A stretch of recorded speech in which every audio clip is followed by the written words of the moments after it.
Bonjour, bonjour, libota na nzambe, nzambe alola pambola bino. Ezali wana ndeko na bino frère Géry, avant to banda na kosepela to sambela nzambe.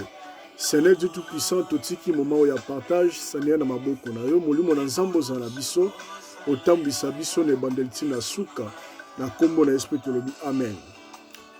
Merci beaucoup, que le Seigneur vous bénisse, notre frère Henri Papa, nzamba pambola yo, pour nos messages, aux alliés ko pesa libota na nzambe à travers ba cantique na yo, nzambe vraiment à pambola yo. Merci mes bien-aimés, les lots tozo partagé tellement que zali tellement très profond. Je pense que mutna muta kozo par na ya à travers ces messages, na kosenga na biso nyonso vraiment tozala attentive. Peut-être nzambe akolobelo à travers message oyo. Message na biso ya lelo ezali eloko nini ezomemela biso malheur eske ezakaka bandoki. Makomi na nzambe lobini totanga makomi na nzambe na livre ya Jonas chapitre 1, mais nakotanga petit à petit parce que lecture est moulaï. La parole de l'Éternel fut adressée à Jonas, fils d'Amitai, en ce mot, lève-toi, va à Ninive, la grande ville, et crie contre elle, car sa messagerie est montée jusqu'à moi. Bible za kotali sabiso nzambe atindaka Jonas na Ninive, parce que ba peuple ya Ninive ba tosaka volonté ya nzambe te, ba banaki ko sala makambo, banaki ko sepelisa nzambe te, yango nzambe atindaka Jonas. Poite Jonas a kene ko transmettre message. Mais Jonas a linga kite ko sa la volonté en nzambe. Jonas a préféré ki na a kende na Tarsis. A somba ki biye azui navire ezali bateau a kende na Tarsis. Mais tango Jonas azwa ki navire, makomi na nzambe za ko talisa biso, na nzela nzamba tinda ki tempête. Tempête e yaki et ningisaki bato. Bato nyonso tu o bazalaki na kati na bato ko banga ekotaki. Parce que tempête ezalaki makasi. Eloko akokama Jonas alalaki pongi ya makasi na se ya bato. Tant tozotanga na verset 6, le pilote s'approcha de lui et lui dit, pourquoi dors-tu? Lève-toi, invoque ton Dieu. Peut-être voudra-t-il penser à nous et nous ne périrons pas. Pilote a s'approché esika Jonas azalaki. Alobi ponani nozali kolala. Bonde la nzambe, invoque nzambe na yo, peut-être nzambe no akoki kosala biso quelque chose pour te malheur oyelonga musika na biso to kufate. Makomi na nzambe talisi biso na verset 7. Ils se dirent l'un à l'autre, venez et tirons au sort pour savoir qui nous attire ce malheur. Il tirait au sort et le sort tomba sur Jonas. Makomi na nzambe zotel sabiso sort est tombé na Jonas. C'est-à-dire Jonas azalaki malheur. Cause ya malheur on ezalaki Jonas. Na verset 8. La Bible déclare alors lui dire, dis-nous qui nous attire ce malheur. Quelles sont tes affaires et d'où viens-tu? Quel est ton pays et de quel peuple es-tu? Tozomona bazotuna Jonas outi wap biloko no eza wap pays no eza wap parce que cause ya malheur wana ezalaki Jonas pe ko banga ekota kiye la parole de Dieu a déclaré na monoko na ye. Pourquoi? Parce que na tosaki volonté en nzambe te na kimi mosika na nzambe il fallait na kende na Ninive mais ngai na linga kite na kenanga na Tarsis. Ko bange kotaki tempête telme zalaki makas. Bible za kotal sabiso bato elingaki ezinda. Ko bange kotaki bazuba bagage o bazalaki nango, ba koli misusu o bazalaki nango, ba boaki na mai. Malgré ba boakaki na mai, mais tempête se calmaka te. À cause ya Jonas. Et makomi na nzambe za kolobela biso tellement ko bange kotaki. Parce que Jonas ye moko a déclaré ki malheur wana eza ye pa tosaki loba na nzambe te. Ba zongeli Jonas, ba lobi to sala na yo nini. Parce que biso tozana besoin ete calme et zonga na bato. Jonas alobi bozwa ngai bobwaka ngai na mai.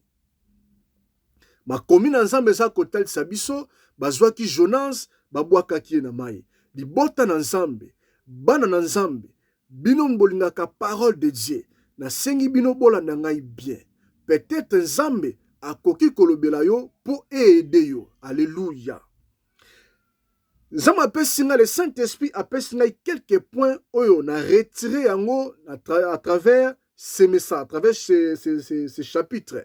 Chapitre ya Jonas. Na point ya liboso, l'Éternel fit souffler sur la mer un vent impétueux, il s'éleva sur la mer une grande tempête. Tempête, ils ont symbolisé ma problème, vent wana. Ils ont symbolisé maladie, pasi, ma situation ya difficile auto traversaka na vie na biso, oye komela ka biso. Bolandanga bien s'il vous plaît. Awa tozomona moni na vie na biso parfois soki tempête ekomeli biso, malade ekomeli biso, makambo ezosimba te. Parfois to visionaka mbangu eza mama leki, eza papa leki, plutôt papa leki, tata mwasi, bandoki ya famille, baza kosala ete ba tempête oyo ekomelanga na vie.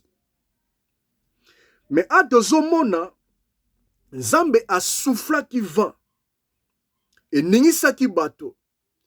Est-ce que mupepe wana, tempête wana, eutaki pa famille ya Jonas, eutaki epa papa leki tonoko ya Jonas, eutaki pa baboti ya Jonas, est-ce eutaki na bandoki ya famille ya Jonas? Non. Atozomona tempête wana eutaki epa Nzambe. Parce que biso bana Nzambe, lorsque tu traverses un moment difficile, makambo ezo simba te, to makambo nanga pe ezo simba te, tu pensaka toujours bandoki ya famille, tu pensaka toujours papa leki, bazala bamboka, mama leki, mama kulutu, banoko, bandoki ya famille. Pense na biso ezalaka toujours wana. To salaka nini to bondelaka Nzambe po to tindela bango ba moto. To tika banoko wana bavanda nanu. To pe misanon pe bandoki wana. Parfois to pensaka kaka diable, diable. To pensaka kaka diable te. Ezalaka kaka diable te. Ezalaka kaka bandoki ya famille te. Ezalaka kaka entourage te. O batindelaka biso ba tempête. O batindelaka biso malheur. O ekomelaka na vie, o ekomaka na vie na biso. D'autres choses que nous devons comprendre. O ekomelaka biso na vie. E utake pa Nzambe moko. Na kopesa biso nyonso exemple na Bible. Tozota la vie ya Job a traversaki ba mamoko ezalaki difficile, a pedaki bana na ye, a pedaki richesse na ye. Job nzoto na ye ebebaki epolaki. Est-ce que eutaki pa papa leki ya Job? Est-ce que eutaki na bandoki ya famille ya Job? Est-ce que eutaki na babote ba Job? Non. Eutaki pa Nzambe. Ezalaki volonté ya Nzambe. Tant que la vie ya Anne, Anne azalaki une femme stérile. Est-ce que stérilité ya Anne et utaki na ba famille na ye? Est-ce que utaki na ba bot na ye? Est-ce que utaki na entourage na ye? Est-ce que malheur wana et utaka na ba bot na ye? Mais non, kozanga kobota ya Anne et utaki pa Nzambe. Tant que la vie ya Abraham, Abraham mwasi azalaki stérile. Abraham aboti Isaac. Isaac, moi, ce n'est pas alaki stérile. Tant que Isaac aboti Jacob, Jacob, moi, ce n'est pas alaki stérile. Mais biso lelo, tokolobe te za bandoki ya famille, eza ba entourage bazo kanganga, pona avancer te, pona bota te, mais utaki pa Nzambe. Qui veut dire d'autres choses qui nous arrivent dans la vie, Nzambe muta permeta kango. Deuxième point. Pourquoi l'Éternel fit souffler un vent? Parce que Jonas s'éleva pour s'enfuir la volonté de Dieu. D'autres choses, c'est comme la kabiso bana Nzambe. Malheur mosusu, c'est comme la kabiso bana Nzambe. Parce que to lingaka kosa la volonté ya Nzambe te. Nzambe akoki kolobela biso à travers sa parole. mais tolingaka kotanga makomi na Nzambe te. Mais bien aimé dans le Seigneur, Nzambe volonté neze ete tosala sa volonté. Yango alobi na biso na livre à Josué chapitre 1 verset 8 que ce livre de la loi ne s'éloigne point de ta bouche, médite-le jour et nuit. Mais bien aimé, tant toza kotanga makomi na Nzambe, tokoyeba volonté ya Nzambe. Tolingaka Nzambe alobela biso. Tolingaka Nzambe tant tolanda Nzambe pourquoi pozolobela ngai? Pourquoi pas Nzambe azolobela bato misusu? Pourquoi pas Nzambe alobela ngai? Mais bien aimé, tolukaka prophétie pour ba prophète. Tolukaka pa pasteur balobela biso. Mais véritable prophétie lorsque nous lisons la parole de Dieu. Tant tozo tanga makomi na Nzambe, tokoyeba volonté na Nzambe, tokoyeba kosala malamu na mokili, tokoyeba kokima mabe, tant toza koluka chaque fois kotanga la parole de Dieu. Nzambe na bomo alobi que ce livre de la loi ne s'éloigne pas. Biso totia maloba na Nzambe pembeni, totia volonté ya Nzambe pembeni, yango na cause ya malheur o toza ko traverser parce que tobwakaka volonté ya Nzambe, parce que tobwakaka maloba na Nzambe, parce que Bible totangaka ngo te, o eza liloba na Nzambe, ya cause yango malheur ezokomela biso mes bien-aimés. Tolingaka koyeba volonté ya Nzambe te, mais tandis que la volonté de Dieu, lorsque nous lisons sa parole, okoyeba volonté ya Nzambe. Mais bien aimé, olingi Nzambe alobela yo, tanga makomi na ye. Tango za kotanga te, okoyeba makambo te, oyo esengeli yo yeba po otambola malamu na mokili. A cause yango, tango tozoluka koyeba volonté ya Nzambe te, mabe ekomelaka biso. Troisième point, prenez-moi et jetez-moi dans la mer. Bible za kotala Jonas amindi meli. Parce que cause wane ezalaki ye. Cause ya malheur wane ezalaki ye. Toza komona ete Jonas amindi meli na ye ezalaki ngai nde naza malheur wana. Bozwa ngai, bobwaka nga na mai. Mais bien aimé bolanda nga malamu, s'il vous plaît. Bolanda nga malamu. Olingi tempête wane se calmer na vie na yo. Olingi passe aux autres traverser calmer na vie na yo. Mais bien aimé débarrasser na vie à masumu. Tobo ya vie à péché. À cause de masumu. Ezo kabola biso na volonté ya Nzambe. À cause de masumu. Ezo kabola biso na présence en Nzambe. Débarrasser na vie à masumu. Mais bien aimé dans le Seigneur, peut-être pas chose à komona. Pourquoi? Parce que oboyi ko débarrasser na ba bien malaki. Obotola ba tubiloko. Lelo oza riche. Oza ko sepela. Oza kolala malamu. Mais conscience na yo yebi.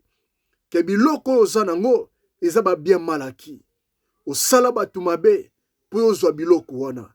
Débarrasser na biloko wana. Peut-être okota na magasin songolo. Okena ko yiba. Oyiba biloko batu. Otsana kati na ndaku na yo. A cause ya biloko wana. Eza ko portele yo malheur na ndaku na yo. Malheur na couple na yo. Malheur na libota na yo. Jonas alobi bozwa ngai, bobwaka nga na mai. Laisse-moi te dire, bwaka masumu, bimisa biloko wana, ba bien malaki ozwa. Laisse-moi te dire, peut-être ozoloba pourquoi nazo souffrir, pourquoi nazo nyokwama. Tika nga na biso me bien aimé, obotola mwasa muninga na yo, obotola mobala muninga na yo, obotola bana muninga na yo. Tika nga na yebisa yo, peut-être à cause ya biloko wana, eza komemelo malheur na libota na yo, malheur na couple na yo, malheur na famille na yo. To débarrasser na masumu. À cause de masumu, peut-être ba ministère na biso, ba église na biso, avancement ezalité. Parce que tozali ko débarrasser ba biloko ezali kati na biso te. Mais bien aimé, ce que tu accepter, ko boya via masumu, ko boya koyiba, ko boya kindumba, o décider otik impudicité, o décider otik koyiba, o décider otik kotonga bato. Laisse-moi te dire, Yesu Masia, alobela ki biso à travers ses paroles, to tanga kama komi na ye, poto yeba eloko ni toyi kosala. Tango ozotanga makomi okoyeba ete ko critiquer eza masumu, ko tonga baninga eza mabe, ko finga baninga eza mabe, mais tango yoza ko salango ezali cause ya malheur. Mais bien aimé dans le Seigneur, to débarrasser na masumu. Masumu vie à péché, ezali ko mela biso malheur. Parfois memelaka biso kufa na ba famille, parfois memelaka biso malade na vie na biso. To débarrasser via masumu. Tokotanga tozo Bible na biso, mes bien-aimés, tokotanga na livre ya Jacques chapitre 5 verset 16. Confessez donc vos péchés les uns aux autres et priez les uns pour les autres afin que vous soyez guéris. La prière fervente du juste a une grande efficace. Mais bien aimé, biso batoza na vie ya masumu. Tolinga totika masumu wana. To confesser masumu na biso les uns aux autres. Totika toujours ko penser ce qui passe comme elingai, ce qui tempête comme elingai, eza bandoki ya famille, eza entourage na ngai, bazali ko sala ete na progresser te, bazali ko kanga pona avancer te, baza ba jaloux, mais non. Awa Bible eza kotalisa biso prière ya juste, moto aza juste, oya bangaka Nzambe, oya tosaka volonté ya Nzambe, ata soka lobi un seul mot. Prière n'est en efficacité. Zamba koyoka ye. Tempête ko se calmer. Malade ko sila. Mais pourquoi tozo gêner? Pourquoi tozo sambela? Tempête tozo silate. Tozo lala ba nuit de nuit. Ba veille de prière. Nous, nuit, jour, tozo sambela. Ba 30 jours. Ba 40 jours. Magé tozo bonela. Mais tempête tozo silate. Malade tozo silate. Pas tozo silate. Ponanine. Parce que via masumu, to boy ko débarrasser na via masumu, to boy ko se débarrasser na ba bien malaki. Et bien aimé. Totika tota toujours bandoki puissance na bango, eza mukie na miso na biso. Jésus-Christ a pesa biso puissance. Alors je vous donne l'autorité, la puissance de marcher sur les scorpions et sur les serpents. Rien ne pourra vous nuire, mes bien-aimés, s'il vous plaît. Tous en a puissance. Jésus-Christ a pesa biso. Alors sur la croix tout est accompli. Jésus-Christ a écrasé déjà diable. Tokoki ko banga ete, tokoki ko lenga bandoki a famille te. Baza batu bien si, baza na valeur bien si, mais biloko eza kati na bango, esprit eza kati na bango, eleki esprit eza kati na biso te, esprit eza kati na biso, eleki esprit o eza kati na bango. To banga Nzambe. Totika toujours ko kanga bandoki na ba famille na biso. Totika toujours ko kanga bandoki na ba entourage na biso. Totika toujours ko kanga bandoki na ba lia misana na biso. Totika toujours ko mona batu nyos mitema mabe. Non, parfois, et ça pourquoi? Parce que to salaka la volonté de Dieu te. Parce que to saka Nzambe te. Tozo critiquer batu, tozo tonga batu, toza kolo mabe ya batu, mais toke liboso na Nzambe, na bonde na Nzambe, soke simbite, na kota gêne, mais bien aimé, ezaka ka gêne te, ezaka ka prière te, mute koki ko se calmer tempête, o ezali kati na vie ngana yo, mais lorsque tozali ko banga Nzambe, tango zo banga Nzambe, ozo tambola na sainteté, na boto sali ba Nzambe, soko bondeli, ata soko sali 1 heure du temps te. Ata soko sali 3 heures du temps te, ou 10 heures du temps te, mais soko bondeli même seconde, prière nous cause en efficacité. Pourquoi? Parce que ça juste liboso na Nzambe. Pourquoi? Parce que ça juste pe liboso na batu. Lorsque zo bondela, ata soko genete, Nzamba ko salisa yo, Nzamba ko fongola, makambo nyonso ekangama na vie na yo, tempête wana eko se calmer, bava wana nyonso eko se calmer, mais bien aimé to banga Nzambe, mais bien aimé to sala volonté na Nzambe, volonté ya Nzambe ezali to débarrasser na masumu, volonté ya Nzambe ezali to débarrasser vie impudicité.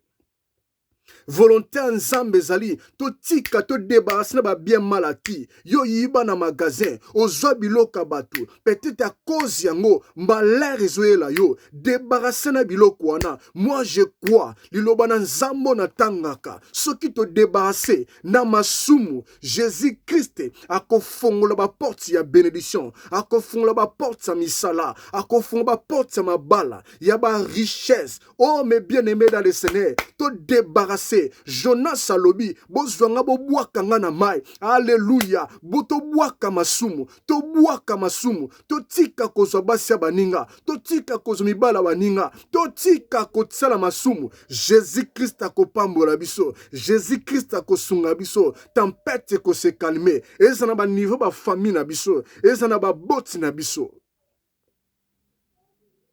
Alléluia.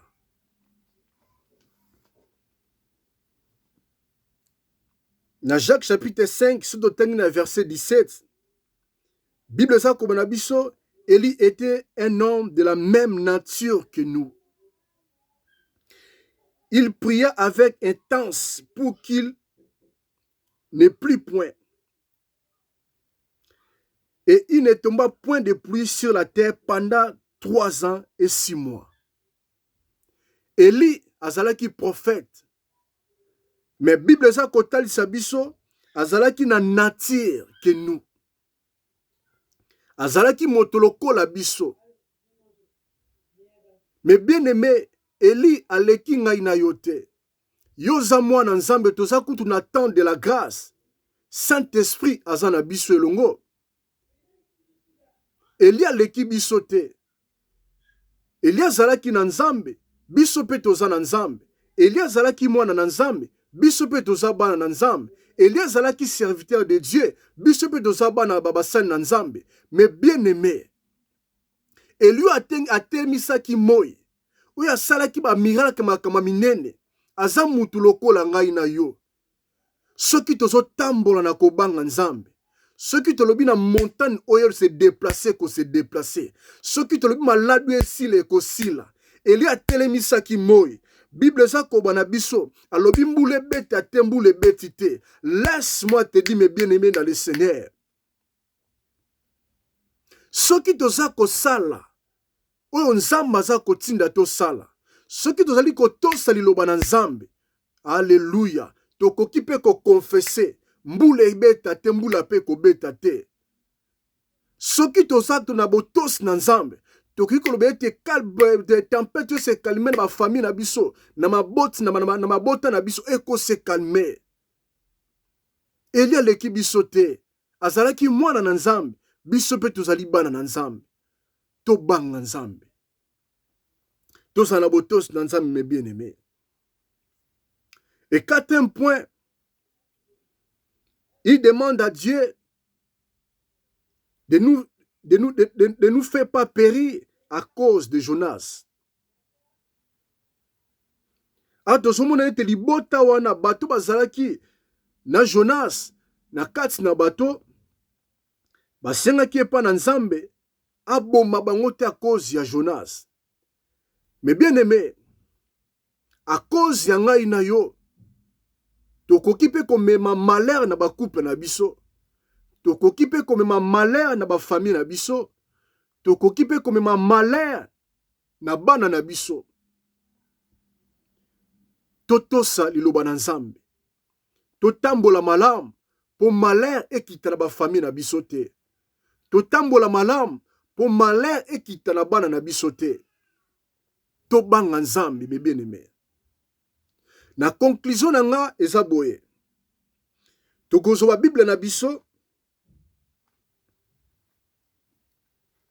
Dans Jean chapitre 13, verset 34 à 35, la parole de Dieu déclare: je vous donne un commandement nouveau. Aimez-vous les uns les autres comme je vous ai aimé. Vous aussi aimez-vous les uns les autres. À ceci tous connaîtront que vous êtes mes disciples si vous avez de l'amour les uns pour les autres. Makomi na nzambe za kolobela biso. Awa Jésus azali koloba, je vous donne un commandement nouveau.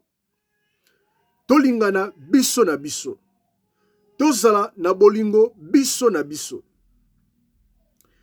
Tango tozo lingana te, tango ba rancune ezali, bomoko ezali te na l'église na biso, bomoko ezali te na mabota na biso, bomoko ezali te na ba famille na biso. Mais bien aimé dans le Seigneur, ata soki tobondeli Nzambe, ata soki tolobi ete tokota ba jeune, po tobondela Nzambe, laisse-moi te dire, prier wana Nzambe akoyoka yango te, parce na kati na biso, masumu to débarrasser yango te. Po te na kati na biso, bolingo ezali te, boyokana ezali te, moyen Nzambe ayamba losambo wana ezali te, yango parfois malheur et résistaka na ba vie na biso. Yango parfois malheur et résistaka na ba famille na biso pe na bomoi na biso. Laisse-moi te dire, tozo bonde na Nzambe, mais to lingaka batu te. Tozo bonde na Nzambe, pasteur a lingaka ba fidèle na yete, to ba fidèle pe ba lingaka pasteur na bango te. Tozo bonde na Nzambe, mais toza na ba rancune par-ci par-là. Tozo bonde na Nzambe, na vie ya impudicité. Tozo bonde na Nzambe, na vie ya koyiba. Mais bien aimé, soki tozo bonde na Nzambe, na ba état o toza nango, na bolingo ezali te, Nzambe alobeli biso ezali pamba na misu na ye. Ata soki to bondeli, lo sambone kokoma te, parce que amour ezali te. Parce que bolingo ezali te. Jésus-Christ alobi, toza na bolingo. Po bato bazali banda ba yebete, tozali véritable ba disciple ya Jésus-Christ. Tango bolingo ezali te, ata soki to bondeli. Parfois biso, to précipitaka. Olobisaka ba boti na yo te, olobisaka ba ndeko na yo te, ba tempête ekomeli yo, olobi ete eza bandoki. Fona kota losambo, Nzamba boma bango, Nzamba tindela bango moto, pongana mona loboko na Nzambe. Mais bien aimé, je suis désolé, na yeko décourager yo te, mais na yeko yebiso ete Nzambe, akoyoka losambo na biso te, na ba eta o toza nango, tant tozali ko bondela bolingo ezali te, tozali ko ina batu par-ci par-là, tozali ko ina ba famille na biso, tozali ko ina ba boti na biso. Toi tu penses, ngai pe naza ko penser, ete soki to bondeli Nzambe, Nzamba ko tumba bango, moi je ne pense pas, Nzamba ko tumba bango te, bisonde sengeli, to se débarrasser na vie ya koyina, sengeli to se débarrasser na vie ya ba critique, bongo Nzambe abomoyi, alongola malheur, o eza liboso na biso. Eza kaka bandoki te. Tant tozotanga na makomi na Nzambe, na 1 Jean chapitre 4 verset 20, la parole de Dieu déclare, si quelqu'un dit j'aime Dieu et qui haït son frère, c'est un menteur.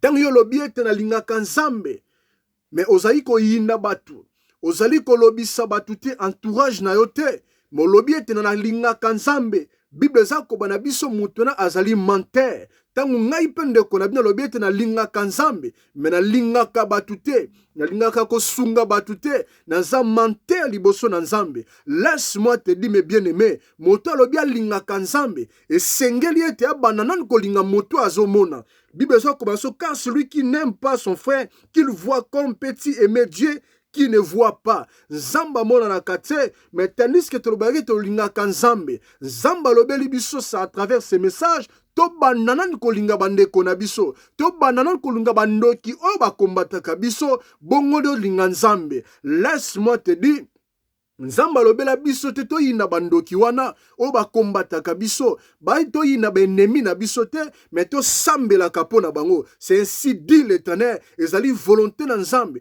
to bondela kapo na bango à cause ya kolobete Nzambe boma bango balongo na mokili. Non, ezali prière malamu te, et sengi to bondelete Nzamba kangola bango, Nzamba délivrer bango. Ezali Nzambe apesa biso message wana to sambela pona bangunda na biso, to bonde la pona bato ba critique kabiso, to bonde la pona bato ba seka kabiso. Ainsi dit l'Éternel. Malamu si ezali koyela biso, parce que parfois to tanga kalilo balanzam, mais to salaka oh Jésus-Christ atinda biso to salate. Mais bien aimé to zana bolingo, to lingana. Lorsque tozo lingana te, tozo na ba rancune, lorsque tozo telo ba Nzambe, bo moko ezali te, yango ezali comme malheur na ba famille na biso. Tobongwana. Mais bien aimé dans le Seigneur, Nzambe apesi message oh totika kaka kokanga bandoki na ba famille, totika kaka kokanga bandoki na ba entourage, mais peut-être pe ndoki ya liboso et koki kozala pe ngai na yo. Pourquoi? Parce que tozali kotosa maloba na Nzambe te, yango ba pasi misusu ezali kokomela biso, yango ba tempête misusu ezali kokomela biso, ezalaka kaka bandoki te ya famille, ezalaka kaka te banguna to ba entourage moto bakangaka biso. Parfois ezalaka Nzambe ye moko atila kabiso pasi. Pourquoi? Parce que désobéissance eza makasi. Totosaka liloba na Nzambe te. Tozomona Bible eza kotalisa biso na Samuel Nzambe atindaki milimu mabe epai ya Saul. Alléluia. Mais bien aimé, okoki kolala pe na butu, Nzambe akoki ko permettre bato mabe bafina yo, bato mabe basalo mabe. Pourquoi? Parce que totosaka la volonté de Dieu te. Tozonga na vérité, tozonga liloba na Nzambe. Nzamba lola akopambola biso. Mais bien aimé, salaki ndeko na bino, frère Jerry Oboyebi, Nzamba pesa ki biso message, afin que to partager, ceux qui Nzamba pesa encore message, na kozonga la bino, to partager la parole de Dieu. Vraiment Nzamba lola pambola bino, bo passer ba semaine kitoko, bolanda message oyo ekoki ko pambola, bandeko nyonso tu bakoyo kango, pe ceux qui esepelisi publier yango, afin que esunga bandeko mususu. Vraiment Nzamba lola apambola bino, tokutani na mokolo ekoya. Merci beaucoup. Au revoir.